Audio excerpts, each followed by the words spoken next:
Hello दोस्तों, तो आज हम पढ़ेंगे पर्यावरण। पर्यावरण पर है वीडियो हमारी तीसरी है, तो ये तीसरा पार्ट है। तो दोस्तों चलिए हम शुरू करते हैं। बहुत ही अति महत्वपूर्ण प्रश्न है। चलिए शुरू करते हैं। पहला क्वेश्चन है,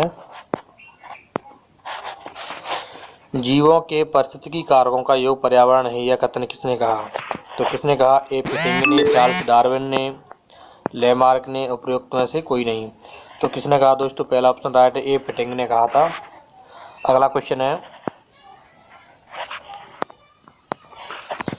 अधोलिखित में से भौतिक वातावरण का तत्व नहीं है। अधोलिखित में से भौतिक वातावरण का तत्व नहीं है। क्या नहीं है? भूमि के रूप, मृदा, खनिज, बस्तियां। तो देखिए अधोलिखित में भौतिक वातावरण तत्व नहीं है। कौन कौन से? भूमि का रूप जो भी है, मृदा है, खनिज है, लेकिन बस्तियां नहीं है। ठीक है। अगला क्वेश्चन है,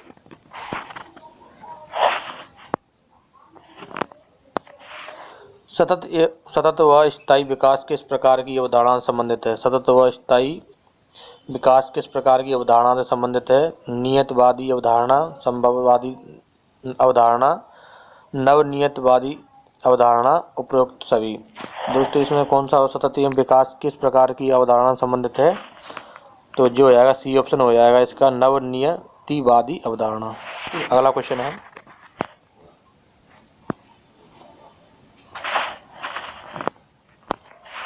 वर्तमान समय में वन्य क्षेत्र उसे कहा जा सकता है जहां प्रकृति में मानव क्रियाओं परिवर्तन हुआ है। तो कितने % परिवर्तन हुआ है?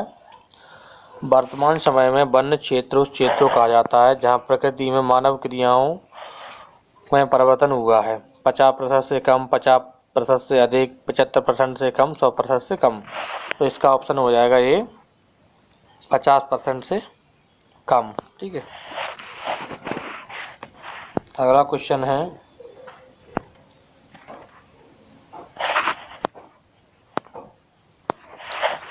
पर्यावरण निश्चयवाद के प्रतिपादक कौन थे?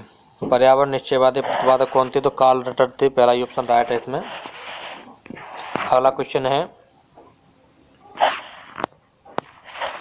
संयुक्त राष्ट्र संघ ने वर्ष 2002 में संयुक्त राष्ट्र संघ ने वर्ष 2002 को किसका अंतर्राष्ट्रीय वर्ष घोषित किया? तो किसका किया? सतत विकास का, स्वच्छता वर्ष का, वन संरक्षण वर्ष का और मृदा संरक्षण का। तो किसका किया? सतत विकास का किया था। संयुक्त राष्ट्र संघ ने वर्ष 2002 को किसका अंतर्राष्ट्रीय वर्ष घोषित किया? तो सतत विकास का। अगला क्वेश्चन है, विश्व पर्यावरण दिवस कौन सी तारीख को मनाया जाता है? तो 5 जून को मनाया जाता है। ऑप्शन सी है इसका। अगला क्वेश्चन है, निम्न में से किस एक का संबंध पर्यावरणीय सुरक्षा नहीं है? निम्न में से किसी एक का संबंध पर्यावरणीय सुरक्षा नहीं है। तो धरणी विकास, गरीबी कम करना, वातानुकूलन, कागज के थैले का प्रयोग करना। तो देखिए निम्न में से किसका एक संबंध पर्यावरणीय सुरक्षा से नहीं है? तो देखो धरणी दर विकास इस पर्यावरण सुरक्षा से है, वातानुकूलन पर्यावरण सुरक्षा से है, कागज के थैले का प्रयोग करना, तो कागज थैले का प्रयोग करेंगे तो पर्यावरण प्रदूषण कम होगा। थैलियों का प्रयोग करते थे तो वो हजारों साल तक खराब ही नहीं होती थी, गलती नहीं थी। तो गरीबी कम होना ये नहीं है। ठीक है, गरीबी कम करना। अगला क्वेश्चन है, पर्यावरण संतुलन बनाए रखने के लिए वनांतर का क्षेत्रफल होना चाहिए। मतलब पर्यावरण का संतुलन बनाए रखने के लिए कितने % वन क्षेत्र होना चाहिए, जंगल होना चाहिए? 20%, 23%, 33% और 53%। तो क्या होना चाहिए? 33% वन होना चाहिए पर्यावरण का संतुलन बनाए रखने के लिए। अगला क्वेश्चन है,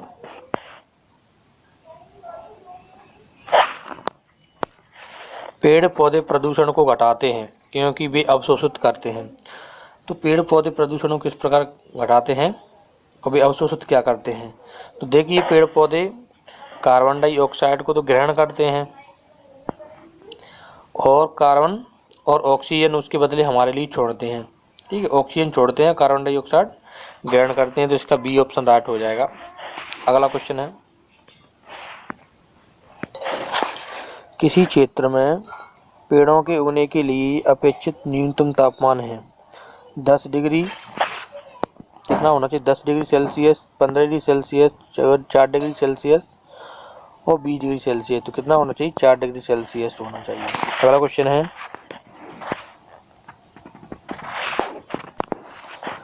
भारत में वन अनुसंधान संस्थान कहाँ पर स्थित है? कोलकाता, भोपाल, देहरादून, लखनऊ। तो कहाँ पर स्थित है? देहरादून में भारत में वन अनुसंधान संस्थान देहरादून में स्थित है। अगला क्वेश्चन है, चलिए,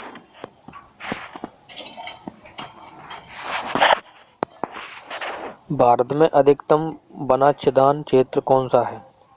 आरक्षित वन, संरक्षित वन, प्रबुद्ध वन, उपयुक्त सभी। तो दोस्तों आरक्षित वन सबसे ज्यादा अधिकतम है। अगला क्वेश्चन है,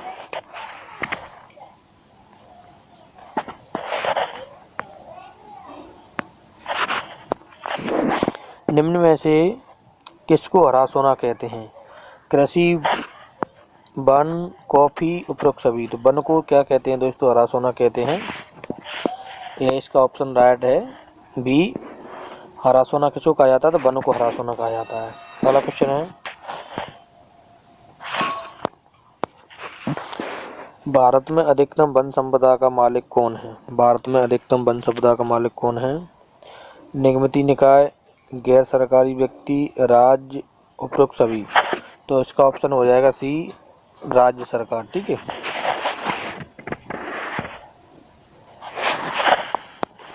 16वां क्वेश्चन है, वन महोत्सव किससे संबंधित है? पेड़ कटाना, पेड़ लगाना, फसलों वृद्धि, पौधों का संरक्षण एवं संवर्धन। तो किससे संबंधित है? ऑप्शन बी इसका राइट, पेड़ लगाने से संबंधित है। वन महोत्सव किससे संबंधित है? पेड़ लगाने से। अगला क्वेश्चन है, सोपान की कृषि कहाँ की जाती है? सोपान की कृषि कहाँ की जाती है? पहाड़ों के ढलान पर, शुष्क क्षेत्रों में, पहाड़ों की चोटी पर, उपयुक्त सभी। तो पहाड़ों के ढलान पर की जाती है। कहाँ पर की जाती है? पहाड़ों के ढलान पर। ऑप्शन ए राइट है।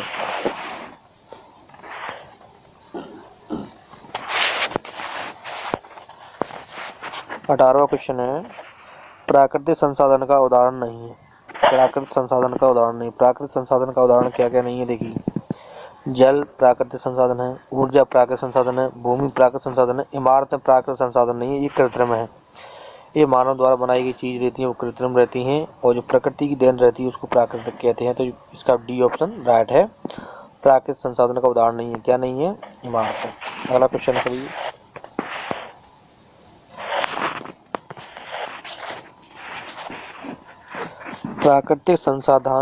प्राकृतिक संसाधनों के नष्ट होने का समुचित कारण नहीं है। तो क्या कारण नहीं? जनसंख्या वृद्धि, भूकंप, पर्यावरण प्रदूषण, वन्य जीवों का शिकार। तो देखिए दोस्तों, ये नहीं है, बी ऑप्शन राइट है इसका। भूकंप नहीं है। प्राकृतिक संसाधनों नष्ट होने का सम्मिलित कारण नहीं है। क्या नहीं? भूकंप।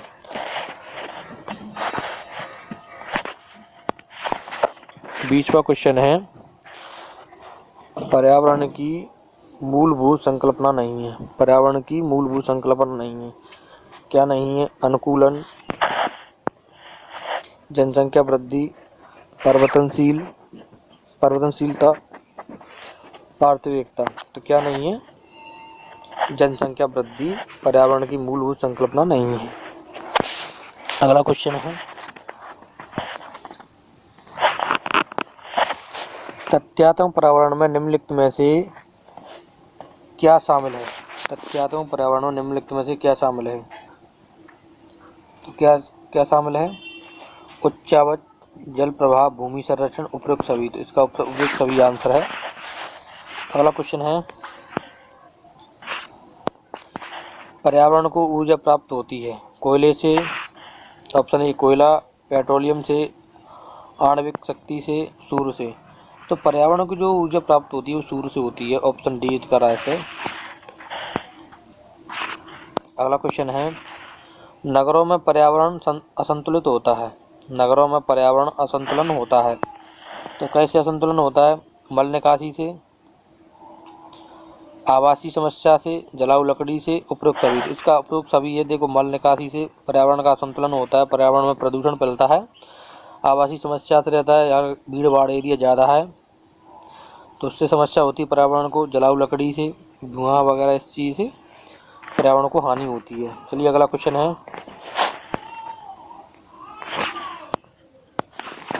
पर्यावरण का ह्रास पर्यायवाची है। तो पर्यावरण के विनाश का पर्यावरण को हानि का क्या पर्यायवाची है? तो देखिए, पर्यावरण अवनयन, पर्यावरण निम्नीकरण, पर्यावरण अपकर्षण, उपरोक्त सभी। तो देखो दोस्तों तीनों हैं इसके आंसर।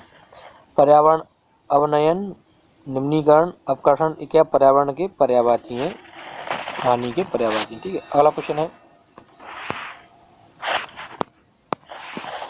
मरुस्थलीकरण में पर्यावरण होता है। तो मरुस्थलीकरण में पर्यावरण कैसा होता है? असंतुलित, संतुलित, उतार चढ़ाव वाला, इनमें से कोई नहीं। तो ऑप्शन ए इसका राइट है, असंतुलित होता है। ठीक है, अगला क्वेश्चन है,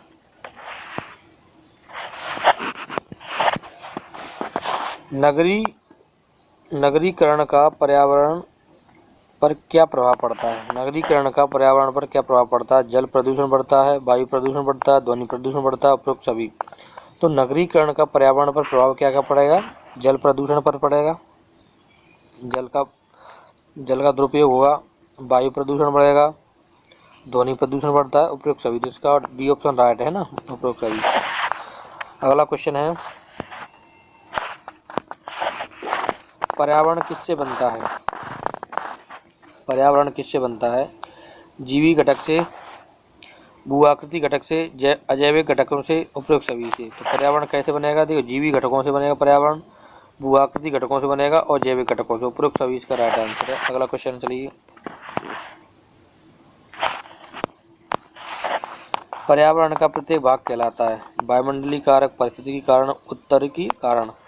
तो क्या पर्यावरण का प्रत्येक घटक क्या कहलाता है? परिस्थितिकी कारण कहलाता है, परिस्थितिकी कारक कहलाता है। अगला क्वेश्चन है, पारिस्थितिकी विज्ञान केंद्र कहाँ स्थित है? नई दिल्ली, इलाहाबाद, पुणे, बेंगलोर। तो कहाँ पर स्थित है? बेंगलोर में स्थित है पारिस्थितिकी विज्ञान केंद्र। पारिस्थितिकी तंत्र के दो घटक कौन कौन से हैं? पहला ऑप्शन है खरपतवार और सूक्ष्म जीव, पौधे एवं जीव, पौधे और प्रकाश, जैविक और अजैविक। तो पारिस्थितिकी तंत्र के दो घटक कौन कौन से हैं? जैविक और अजैविक, ऑप्शन डी है। अगला क्वेश्चन है, पारिस्थितिकी शब्द को परिभाषित करने वाले पर्यावरणविद हैं। पारिस्थितिकी शब्द को परिभाषित करने वाले पर्यावरणविद हैं। क्या है? Alexander von Helmholtz, Theophrastus, Ernst Haeckel, Darwin. तो कौन सा ऑप्शन हो जाएगा इसका? सी ऑप्शन हो जाएगा, अर्नेस्ट हैकेल।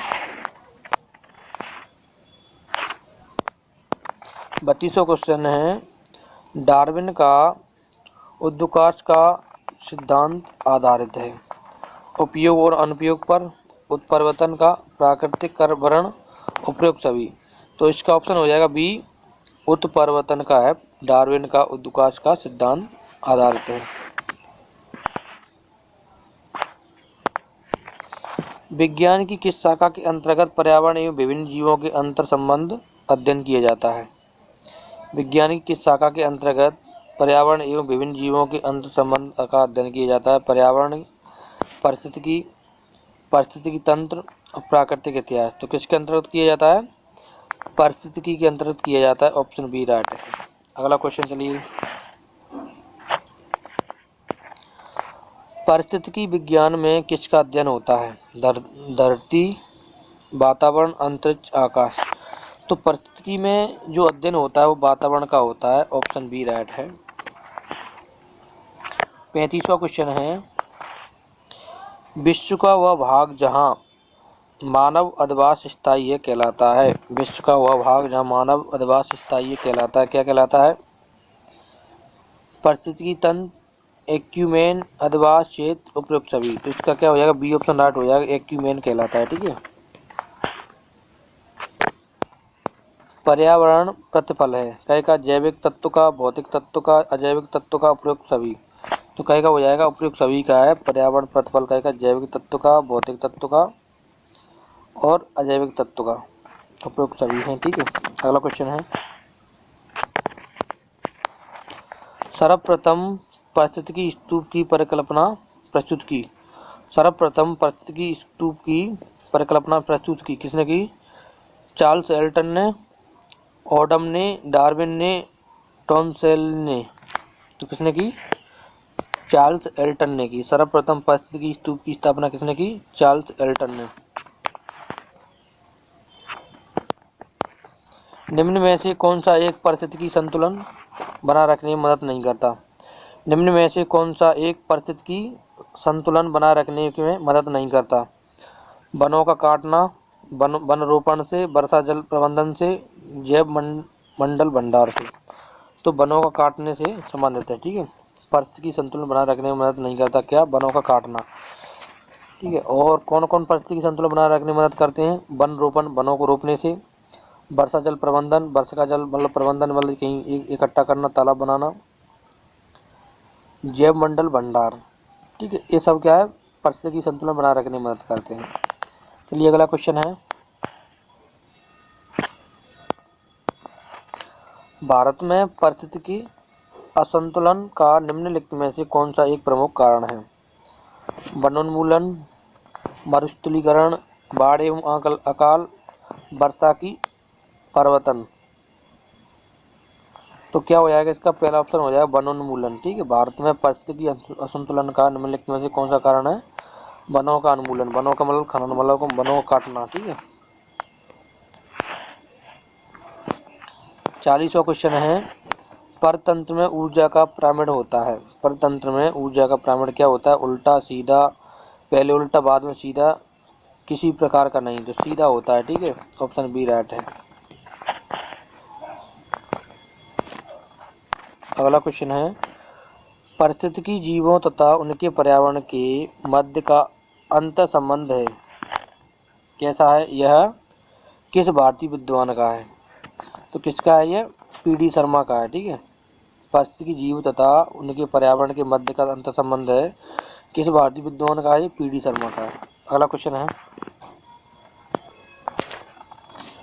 पारिस्थितिकी के बीच अन्योन्य क्रिया का विज्ञान है।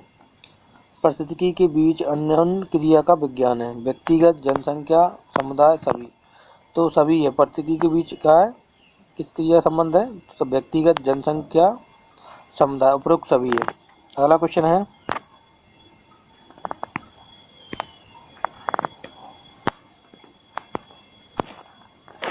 विज्ञान की वह शाखा जो पादप एवं प्राणियों का वातावरण से संबंध को दर्शाती है वह कहलाती है, क्या कहलाती है? जैव मंडल, भौतिकी, पारिस्थितिकी, उपरोक्त सभी।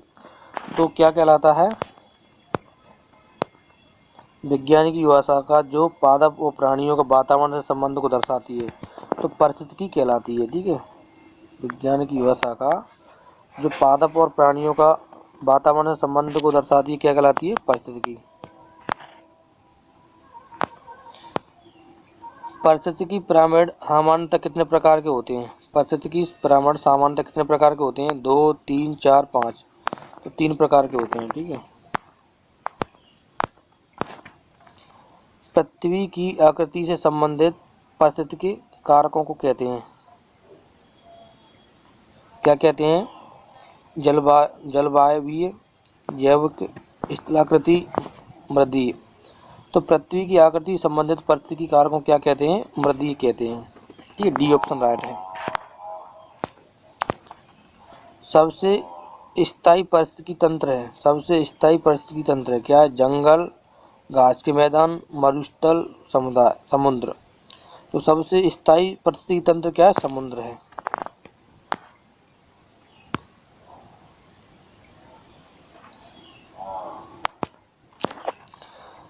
सैंतालीसवां क्वेश्चन है, एक मनुष्य के जीवन को पूर्ण रूप से धारणीय करने के लिए आवश्यक न्यूनतम भूमि को क्या कहते हैं? एक मनुष्य के जीवन को पूर्ण रूप से धारणीय करने के लिए आवश्यक न्यूनतम भूमि को क्या कहते हैं? जीव जात, पारिस्थितिकी पक्षपात, जीवोम, उपरोक्त सभी। तो क्या कहलाएगा? पारिस्थितिकी पदछाप कहलाता है, ठीक है। 48वां क्वेश्चन है, पारिस्थितिकी तंत्र का उदाहरण है। वायु, तालाब, जल, मिट्टी। तो क्या है? मिट्टी है पारिस्थितिकी तंत्र का उदाहरण। कौन जीवी कारक नहीं है? पेड़ पौधे, जंतु, सूक्ष्म जीव और प्रस्तर। तो कौन जीवी कारक नहीं है? देखिए पेड़ पौधे नहीं है, जंतु है, सूक्ष्म जीव है, प्रस्तर है। ठीक है, पेड़ पौधे नहीं है। अगला क्वेश्चन है, निम्न में से कौन सरोवर या झील में तेजी से वृद्धि करते हैं? सिंघाड़ा, हाइड्रेला, जलकुंभी, नागफनी। तो जलकुंभी है वो सबसे ज़्यादा झील और तालाब में तेजी से वृद्धि करते हैं, जलकुंभी, ऑप्शन सी। 51वां क्वेश्चन है, एक भौगोलिकीय क्षेत्र में सभी पारिस्थितिकीय तंत्रों को एक साथ लेकर एक अधिक बड़ी यूनिट बनाते हैं, इनको कहते हैं जैवमंडल, भूभाग, जीवोम, वायुमंडल। तो क्या कहते हैं? एक भौगोलिकीय क्षेत्र में सभी पारिस्थितिकी तंत्रों को एक साथ लेकर एक अधिक बड़ी यूनिट बनाते हैं, इनको क्या कहते हैं? तो जैवमंडल कहते हैं, ऑप्शन ए राइट है।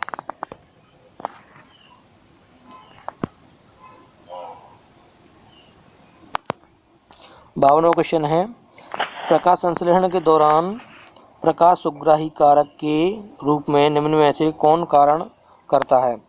पर्णहरित, क्लोरोफिल, क्लोरीन, ऑक्सीजन, सभी।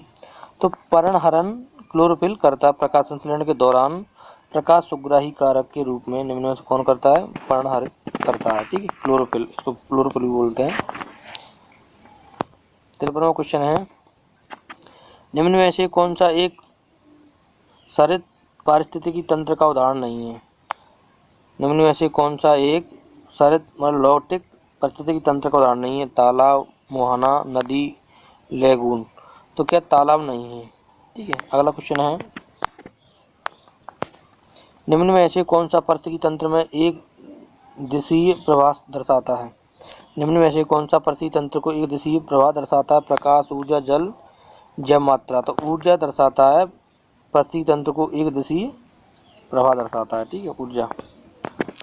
55वां क्वेश्चन है, पारिस्थितिकी तंत्र में उच्चतम पोषण स्तर प्राप्त होता है? पारिस्थितिकी तंत्र में उच्चतम पोषण स्तर प्राप्त होता है शाकाहारी को, मांसाहारी को, अपघटक को, सर्वहारी को। तो सर्वहारी को पारिस्थितिकी तंत्र में उच्चतम पोषण स्तर प्राप्त होता है। ठीक है, निम्नलिखित में से कौन सा एक मूल तत्व पत्ते के हरे वर्ण के रूप में स्थित रहता है? निम्नलिखित में से कौन सा एक मूल तत्व पत्ते के हरे वर्ण में स्थित रहता है?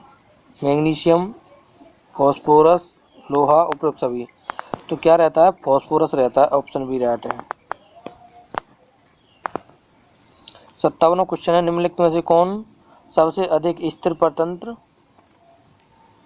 पारिस्थितिकी तंत्र है? निम्नलिखित में से कौन सबसे अधिक पारिस्थितिकी तंत्र है? पर्वत, समुद्र, वन, रेगिस्तान। तो क्या समुद्र है निम्नलिखित में सबसे अधिक पारिस्थितिकी तंत्र है? ठीक है, समुद्र है। अगला क्वेश्चन है, प्रकाश संश्लेषण क्रिया होती है। 58वां क्वेश्चन क्या है? प्रकाश संश्लेषण क्रिया होती है केंद्रक में, माइटोकॉन्ड्रिया में, हरित लवण में, उपरोक्त सभी में। देखो दोस्तों, जो प्रकाश संश्लेषण क्रिया जो होती है हरित लवक में होती है। ठीक है,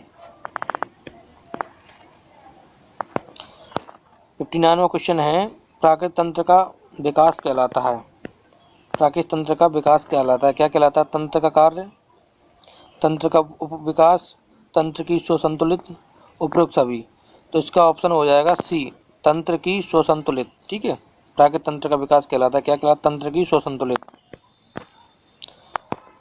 लास्ट क्वेश्चन है आज का, 60वां क्वेश्चन है, पारिस्थितिकी तंत्र की कौन सी कार्यात्मक इकाई नहीं है? पारिस्थितिकी तंत्र की कौन सी कार्यात्मक इकाई नहीं है? उत्पादकता, स्थिरीकरण, अवसादीकरण, ऊर्जा प्रवाह। तो क्या इसका आंसर बी ऑप्शन राइट है, स्थिरीकरण प्रकाश तंत्र पारिस्थितिकी तंत्र की कार्यात्मक इकाई नहीं है। तो क्या नहीं है? स्थिरीकरण नहीं है। और पारिस्थितिकी तंत्र की कौन सी कार्यात्मक इकाई है? उत्पादकता है, अवसादीकरण है, ऊर्जा प्रवाह है, जिसका पारिस्थितिकी तंत्र की कार्यात्मक इकाई है। ठीक है, तो चलिए दोस्तों, आज की वीडियो यहीं ख़त्म करते हैं। अगर आपको हमारी वीडियो अच्छी लगती है तो हमारे चैनल को सब्सक्राइब करें और बेल आइकन घंटी पर क्लिक करें, जिससे क्या आने वाली हर वीडियो सबसे पहले आप पर पहुंचे। तो थैंक यू, धन्यवाद।